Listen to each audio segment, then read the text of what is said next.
probably at least 20 times in practice, so it means that maybe something went wrong for him in that game, or maybe his execution in this game specifically was a little bit off. Could be. There's a lot of things that it could have been. So, well, Overgrowth is, of course, the map pick. I think we've not had a single time where a Zerg player lost and then didn't pick it. It's like 100% picks on this map.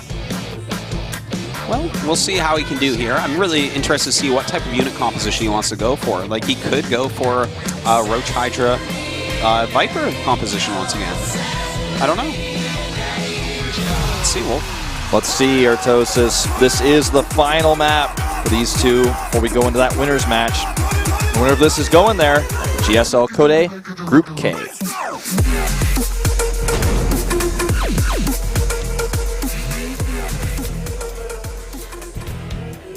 In the bottom left, our Protoss player.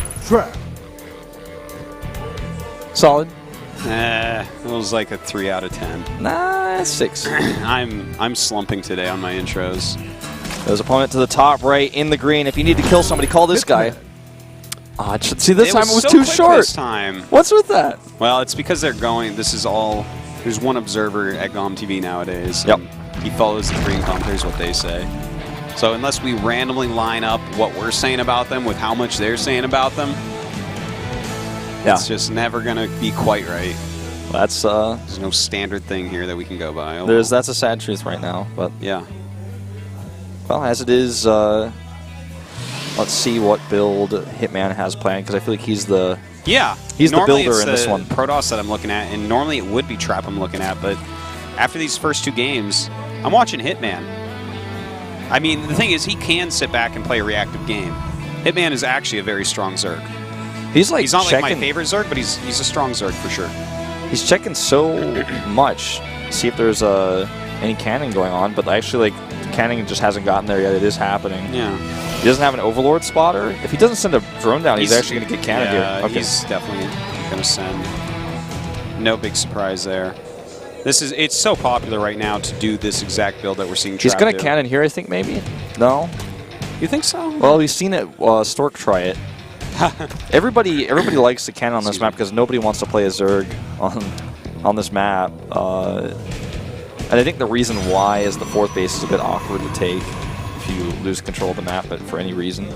And, you know, I think punishing the Zerg 4th is near impossible. It's just so far away. I mean, are we correct in this assessment? Is that why Zergs are picking this map? Because there's no other big glaring reason I can look at. I mean, it's a pretty open map, so it's hard to use funnels and choke points and force fields. It's hard to do an immortal push on this map. The rust distance is pretty far. Is he really just going to try this?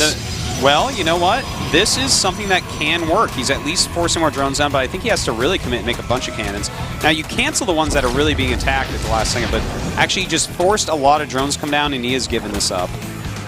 So this was weird. Like, sometimes you start throwing them down and you just keep making them, and you can get the hatchery. Like, if you are really tenacious about making your cannons, like, it's something that we've seen Huck do a lot of times where he'll be like, nope, I'm going to keep canceling cannons and making more, and eventually you do get the hatch. Yeah. It's just like, at what cost do you get the hatchery? It can be a little bit rough, and I think he started and he was like, oh, well, here come the drones, and I guess this isn't going to be worth it. I don't like it. I mean, look at the resources lost here. Obviously, a little bit of mining time lost, but not going to make up for the pylon he had to remake. Because it's not just like losing a pylon that hurts. It's like, oh, that was 100 minerals and didn't do anything for you. But then it's the extra pylon that you have to make on top of that for your supply. So it's really like 200 minerals lost in a sense, or like 200 minerals you have to spend instead of 1. Slowing everything down and whatnot, it can be rough. So look at this. I don't like it either. I think it was bad.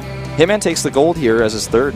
Because you know what? The other part of it is, like, as soon as those drones get down there, they just mine. It's like... Yeah, they're not going to like have to go back to the main base. Yeah, it's not such a quick cannon rush that they have they have 2 travel distances wasted, you know? Yeah. Anyways, yeah, I didn't like it that much by Trap. That's the kind of move that you do against somebody you think is like going to make a mistake, like against like Terror or something. You're like, well, he's probably just going to choke and mess this up, and I'm going to kill his hatch. But well, there's the Stargate going up, and he's going to scout that gold base. Sees it with the probe. Important to see. So already something kind of interesting on this map coming out of hitmaN. It's really good now that he sees this because he can go Oracle and kill any drones that get rushed over there. That's very true. Do you think he's going to go Oracle, or is he going to go Phoenix? I mean, if he sees this, he can go over there and kill every single drone without the queen being there. And if he just waits for the queen to come out before he sends any drones, then, well, he's not really getting that gold base efficiency as fast as he would like to. If he goes Oracle into Phoenixes, that's also, I think, fine. On this map, Oracle into Phoenixes, okay. On this map, you don't need the Void Rays to hold your third if you go over an Oracle opening, I would say. What are your thoughts on this? You know, well, he actually started an Oracle and canceled and made a Phoenix, so that's kind of interesting. But do you need the Void Ray follow-up with an Oracle? I think if you want to be truly safe, you do. But, you know, on a map like this, you may want to take a risk. That is a possibility. It's, you know, your opponent's map pick. It's something that Zergs seem to be a bit favored on. So maybe. Well, with the Phoenixes, he's not going to be able to do anything besides clear up Overlords initially, and then maybe he can snipe that queen at the third, because there's only going to be one queen and a Spore Crawler there. So you might just even go for drones. It could still do a lot of damage. I'll wait and find out. I mean, he denies the scout on the robotics here too with this, I believe. I think he saw it. Oh, no, yeah, he saw it. No, did he? I think he saw the edge of it. I guess there. Well, maybe not. I think he barely didn't see it. No, I think he didn't see it. Now that I'm looking at where the robo actually is, and the angle the Overlord was flying. Off on that. But anyways, what exactly is this build that we're watching? He's going right into Colossus, which is fine, but he has the Warp Prism. So I'm wondering what his plan is with this Warp Prism. Like, well, obviously it's for some harassment, but I guess with the third base so far away, you have two options, right? Like, you could feign attacking into the third and then warp into the main. That's a good idea. Or you could, like, just warp in at the third and deal some damage because all the units and all the queens and stuff are so far away from the third. And it looks like that is going to be what he's going to do here. Warping some Zealots at this third base. And this is so far away. Look, there's no units here to really help. All he has on the map is 6 Zerglings, by the way, too, and he's going to kill drones over here. This is looking really, really like a disaster for hitmaN. I don't think he's equipped to deal with this right now. I mean, he's going to lose the Spore. It looks like, no, he starts targeting the drones instead. And one Hydra over here. The Phoenixes aren't nearby, thankfully for that, or else he'd lose it. But I think that was a pretty good trade. Now ahead in Harvesters 52-51. And he's got this Colossus follow-up that is going to be pretty tough to deal with. There's still no fourth base up for hitmaN either. And the gold base mines out pretty quickly.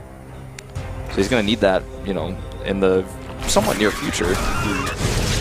Going to kill this queen. Well, you know, everything's going pretty well for him, I would say.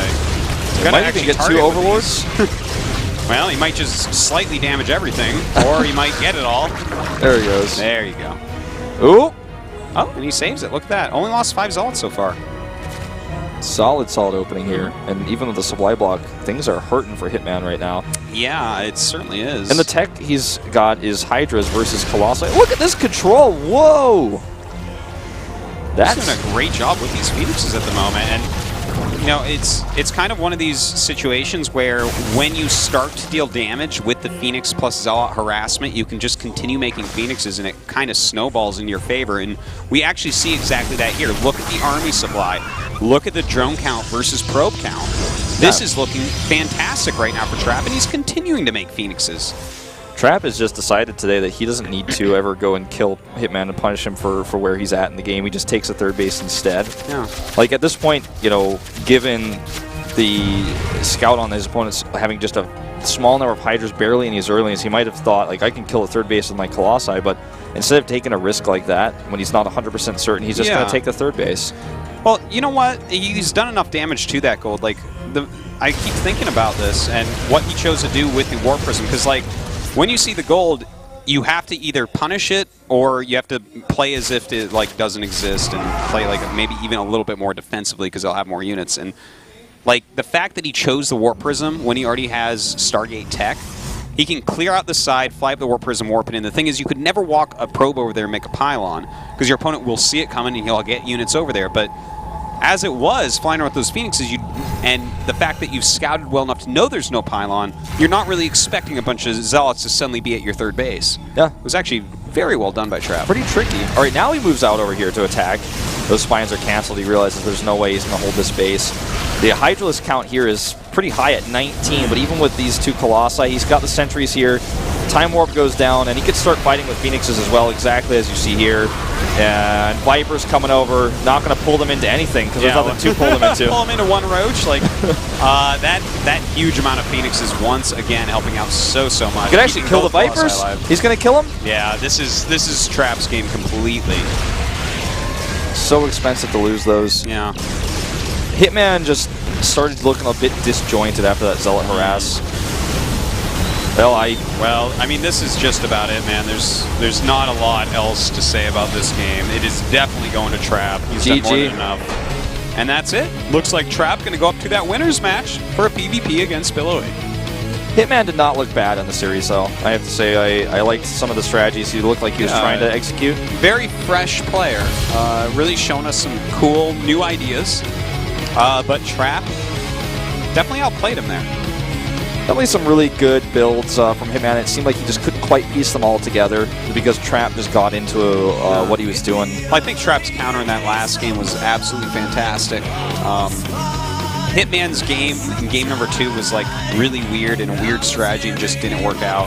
Game number 1 though, hitmaN, he did a good job. I think Trap messed up by not force fielding away the army and instead getting Blinding Cloud and losing all of sentries and having that snowball. But do you think that the gold-based strategy is like on Overgrowth, like a strategy that will become standard? Because I don't really see it. It's too risky. You're too exposed out there. You're too far away. It is so far away, so sometimes a strategy like that could work. The thing is, I think Zergs would adjust for a strategy like that over the long term if they wanted to expand there, but I think the strength of Overgrowth is all the like you can have basically 4 bases that are all equally far away from Protoss, with plenty of open space in between to actually do engagements. So I don't think that'll become the norm at all. Okay.